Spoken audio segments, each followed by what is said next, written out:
CGTN headquarters in Beijing. This is The Hub with Wang Guan. Hello and welcome to The Hub on CGTN. I'm Wang Guan in Beijing. Tensions between the United States, Israel, and Iran and others are sharply escalating on day 4 of the conflict. On March 3rd, the U.S. Embassy in Saudi Arabia has reportedly been hit by 2 suspected Iranian drones. Before that, President Donald Trump said U.S. military operations are ahead of schedule and could last a month or longer. He told the New York Post that he's not ruling out deploying ground troops if necessary. Meanwhile, Iran has launched retaliatory strikes across the region, while warnings about disruptions in the Strait of Hormuz has raised global concerns over energy security. With the United States and Israel actions triggering strong Iranian responses and Tehran rejecting negotiations with Washington, where is this conflict headed? Could the balance of power in the Middle East be reshaped? To explore these questions more, we're joined in Beijing by Wang Jin, Director of the Center for Israel Studies at Northwest University, in Chiang Mai, Thailand, by James Dorsey, Adjunct Senior Fellow at Singapore's Rajaratnam School of International Studies, in Oklahoma City, USA, by Joshua Landis, Director of the Center for Middle East Studies at the University of Oklahoma. And here in our Beijing studio, we have John Gong, Professor of Economics at the University of International Business and Economics in Beijing. Gentlemen, thanks so much for joining us at this hour. So James, we've seen the number of casualties and both lost and injured from the side of U.S. troops rising to about 6 U.S. facilities attacked by Iran, including the U.S. Embassy in Saudi Arabia. U.S. and its GCC allies being retaliated at this point. Where do you see the conflict heading? I think at this point, this is going to continue. Essentially, for the Iranian leadership, victory in this war is survival. With other words, if the regime survives, irrespective of who the supreme leader is, who the military commanders are, if the regime survives, that is a victory. I think you need to keep in mind that Iran has been here before. If you go back to 1979, in the first year of the revolution, you had, whether it was 2 presidents and 3 prime ministers, or 3 prime ministers and 2 presidents who were assassinated, you had a bomb blast that took out 72 members of parliament, including some of Iran's foremost clergy at the time, including, for example, Ayatollah Beheshti. With 47 years later, the republic is still there. If you go back to last June, the Israelis took out the senior military and Islamic Guard leadership. They were replaced. The Israelis took out the replacement. That did not fundamentally stymie the military and security forces. I mean, apparently, Washington, to be specific, Donald Trump, are seriously underestimating the resilience of Iran's institutions, which have been deeply entrenched, surviving its supreme leader, apparently, up to this point. Director Wang Jin, how do you look at the resilience of Iran's military and political institutions, and what is the likely trajectory of Iran's retaliatory attacks? Wang Guan, I think you are right. As you mentioned, Iran's government is very resilient. Although the supreme leader Ali Khamenei was assassinated by Israel and United States combined attacks, but we could witness very clearly on the one hand that Iran's government continues with a very solid and very, very important transitional committee was organized. Because according to the constitution of Islamic Iran, according to this constitution, that once the supreme leader cannot work or cannot was absent or be assassinated, then the kind of the transformation committee will be organized, and the transformation committee will include 3 members: the president, the very high level of the Islamic scholar from the Constitution Governance Committee, and also the leader of the the Justice Department. So that's why the three members will organize this kind of transitional committee and work as the power and authority of the supreme leader. That is ongoing. And also, on the other hand, according to Iranians' own reports, that they are on the process of convening the so-called expert meeting, because according to the constitution, then the expert meeting will be convened, and more than 80 or maybe more experts, Islamic experts, will try to select the new leader. So they are still on the process. So that's why I think actually what we are witnessing is very fluent and very successful power transition, although that the supreme leader Khamenei was absent. And also on the other hand, we cannot forget that people inside Iran, majority of them still support the government. The majority of them still are strongly opposing the attack, the unilateral attack on so-called undeclared war from the United States and Israel against Iran. So that's why I think, as you mentioned, you are right, the Iranian government is very resilient, and as just James mentioned, that the war will continue. I mean, apparently Iran is not capitulating to Donald Trump despite Washington's decapitation operations 4 days ago. Now, Joshua, what is the U.S. objectives, in your opinion, at this point? If decapitation was the objective 4 days ago, now a lot has happened in the span of the past 4 days, isn't it? This is the partial blockade of Strait of Hormuz, the skyrocketing of energy prices, so on and so forth. I mean, what could be the ultimate objectives from the U.S. side at this point? Well, there seems to be quite a bit of confusion in Washington over this. The President Trump, has said that he wants regime change. Hegseth, the Secretary of War, has said that we don't want regime change, but that our objectives are to degrade their Iran's missile capabilities as well as its nuclear enrichment capabilities.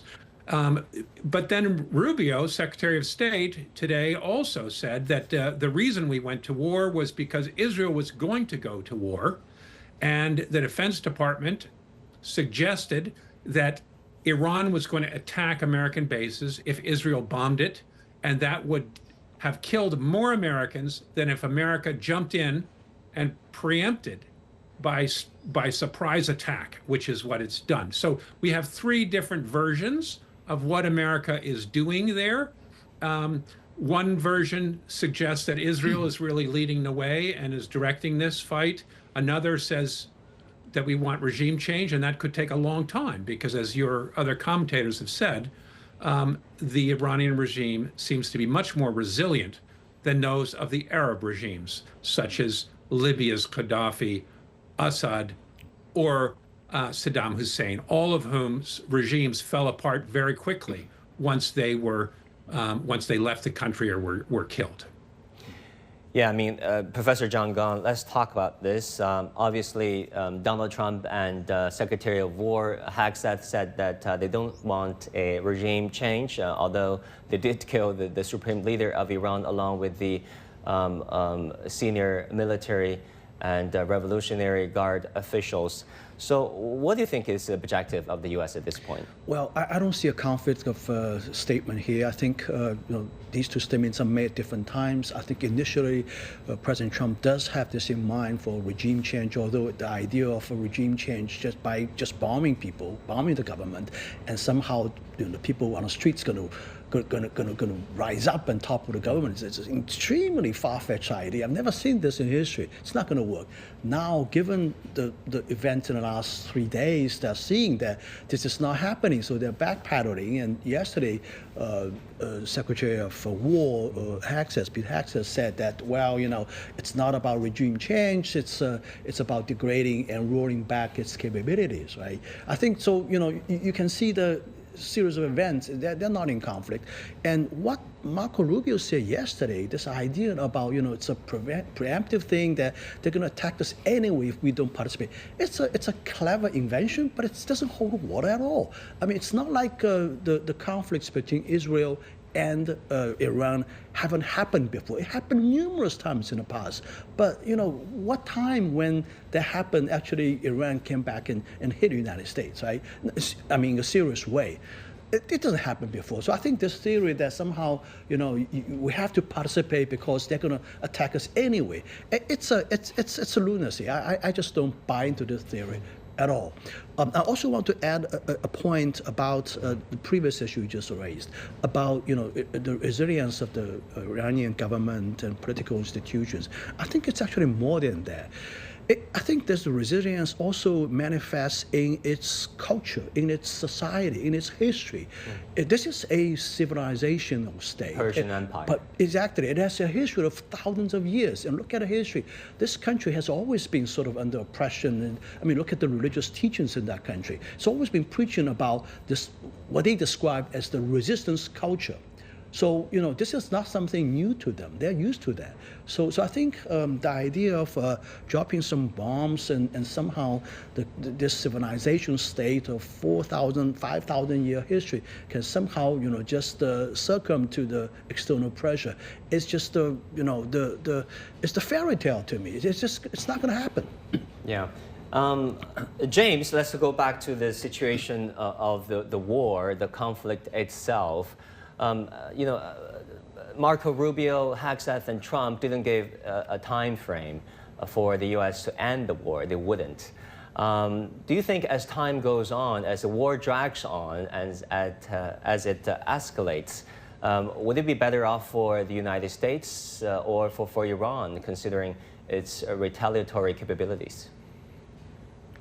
Well, I think first of all we're going to have to see indeed how long Iran can sustain its retaliatory capabilities. Word is that it has thousands of ballistic missiles, and so that's going to remain a major target on the part of the U.S. and the Israelis. I think part of the problem here is that Trump has painted himself into a corner, in the sense that he has to come out with something that is clearly a victory and that justifies this military engagement. All the more so if the administration is arguing that this was because Israel was planning to do so anyways, and it therefore was preemptive. To declare victory, they need regime change. The concept of regime change that Trump is putting forward is misleading and deceptive.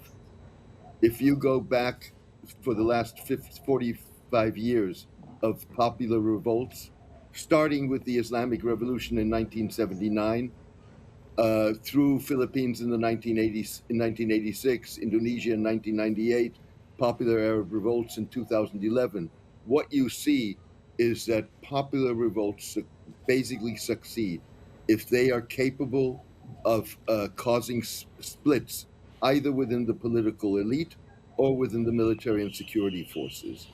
I remember very well, I was in the street where that actually happened in 1979 in Tehran with a revolt by the Air Force technicians and segments of the Navy. We're not seeing that in Iran. We've seen up until now, despite differences within the political elite, despite differences within the Islamic Revolutionary Guards, we've seen a degree of cohesiveness that they've so far been able to maintain. Wow, it's amazing to learn that you were on the street of Tehran when the 1979 happened. And so what do you think is the likely or the more likely trajectory of the war, given your understanding of the Iranian institutions and also the mentality of Trump? Essentially, I think this could be a long, protracted conflict that we're already seeing to widen out in the Gulf, and potentially could expand into the Caucasus with Azerbaijan and Turkey. I think you have to keep in mind that if you look at Iran's borders, all of those borders are populated by ethnic minorities, whether that's the Azeris in the north, whether that's the Kurds in the west, whether that's the Arabs in the southwest, the Baloch in the southeast, the Lors, the Turkmens. and some of those ethnic minorities are very restive. You're seeing the Kurds preparing for attempts at having self-rule in Kurdistan. You're seeing increased expressions of national aspirations and cultural aspirations in Azerbaijan, which puts in Iranian Azeri provinces, which puts Azerbaijan on the spot. It puts Turkey on the spot, given that the Azeris are a Turkic people. So this could go in very many different ways. Thanks for all these great insights. Now, Director Wang Jin, do you also see this quickly becoming a protracted war?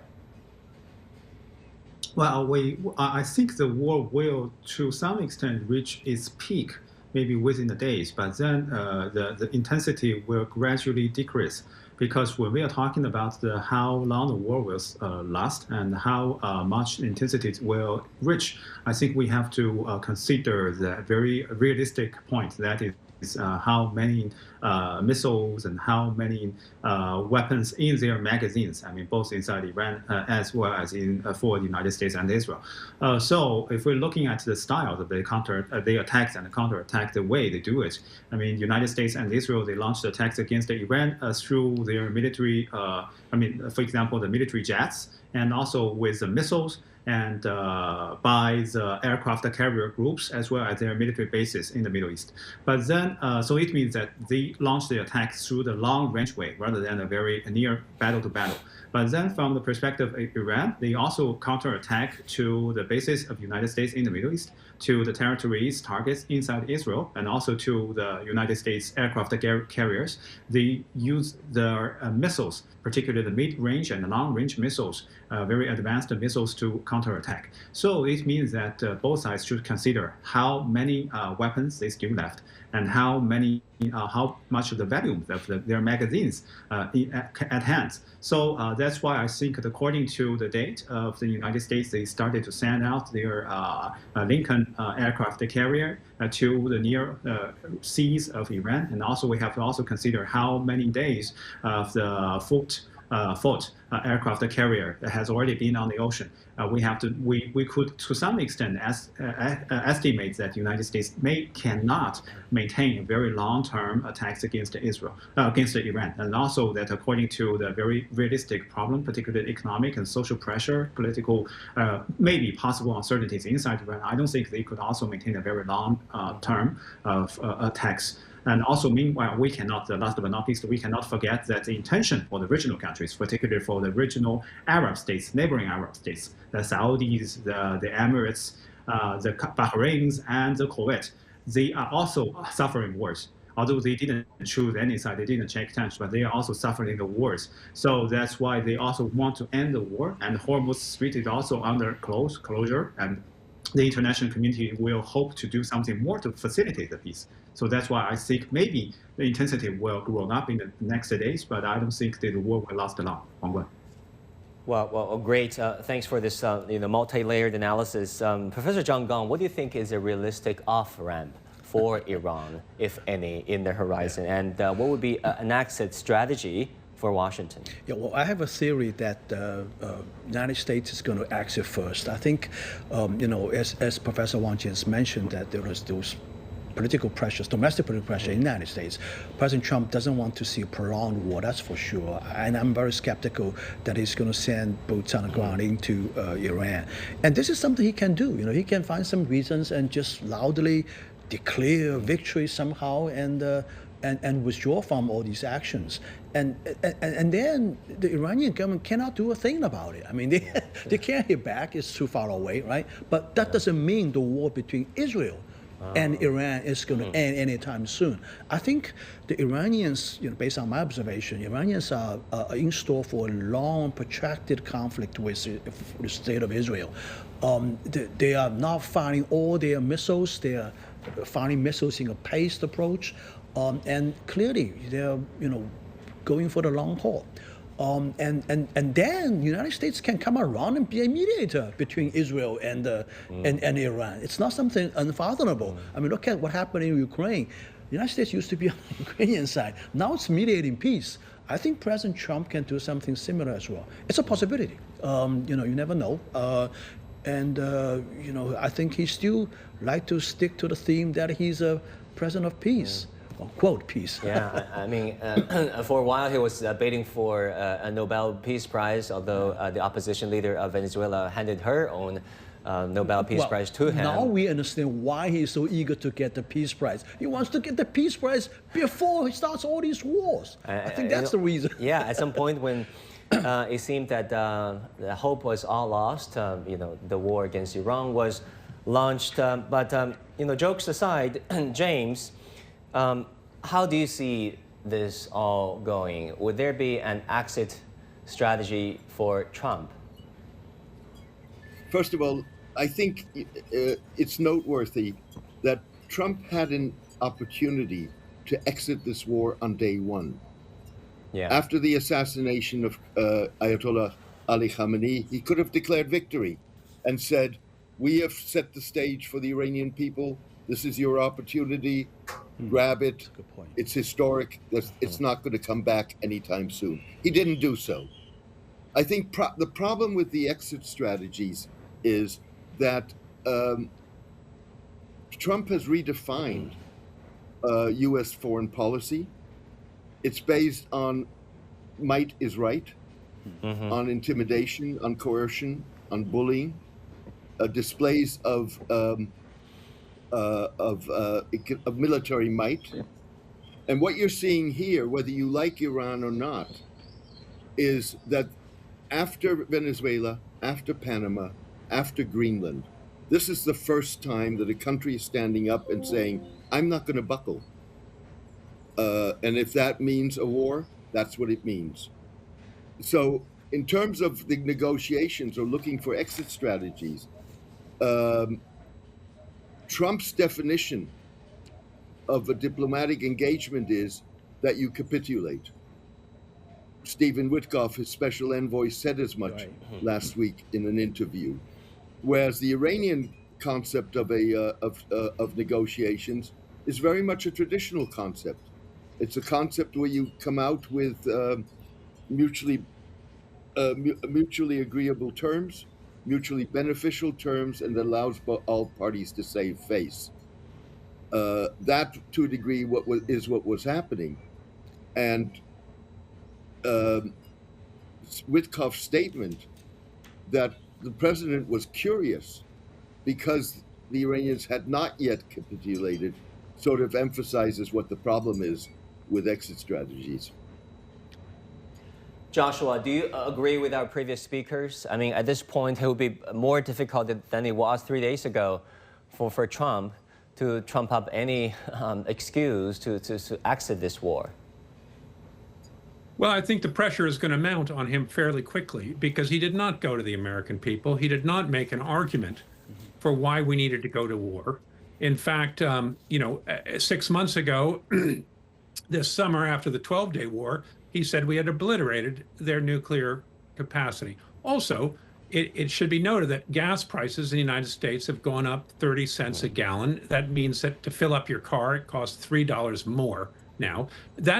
If those pressures and oil prices continue to rise and stay there, it's going to cause inflation. It's going to hurt the midterm elections, which are coming up. Also, this is a very expensive war.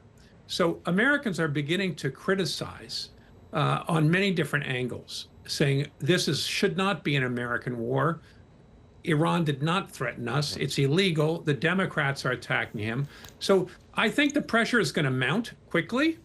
And as we know, President Trump has before declared victory and swerved away to something else. So there are many ways for him to get out of this if he needs to. Of course, he did talk about regime change, but others in the administration are already explaining, giving other ways for him to get out of this situation. And I think the pressure will also come hard and fast from all of our Arab allies and our regional allies who do not want to see civil war. They do not want to see refugees pouring out of Iran, and they do not want to see the collapse of the country. It's very possible that Iranian leaders could reach out to Washington and to find a way out of this. We just don't know yet what's going to happen. But President Trump has shown that as soon as he believes that the political tables are turning on him, he will pivot and find a way out. I want to talk about the energy prices. Professor John Gong, how do you see the trend of energy prices being affected by the partial blockade of the Strait of Hormuz? Well, it's already been expected to get the oil prices going up to over $80 per barrel, and the supply is being curtailed. I think this is a phenomenon that is totally unacceptable to countries like China, Japan, South Korea, that are industrialized nations that are heavily in manufacturing, that are relying on a supply, steady and reliable supply of oil from their region. I think, I think countries at stake need to step up and come out and do some advocacy. I have these 3 no theories about this, right? Which are? Yeah, no hitting tankers, no hitting oil-related facilities, and absolutely no closure of the Strait of Hormuz. Talking about which, one of Qatar's largest state-owned LNP refinery facilities was attacked some 12 hours ago. Yeah, well, that's very regrettable. I think both sides should have some consensus in mind that this should not happen. It's just not a matter to them. It's a matter of significance to the global economy. I mean, even during the early stages of the war in Ukraine, both sides have reached agreement that you're not going to hit my energy facilities. We're not going to hit your oil refinery facilities, right? So this is something that should be openly discussed, in my view, and as a policy objective of the international community, right? So I'm pretty sure, I think it's my guess that our foreign minister Wang Yi, during his phone conversation with his counterpart from Iran, this issue must have been raised. We cannot see the strait to be closed and oil supply being stopped. This is not in our national interest. It's going to cause tremendous problem for China's economy.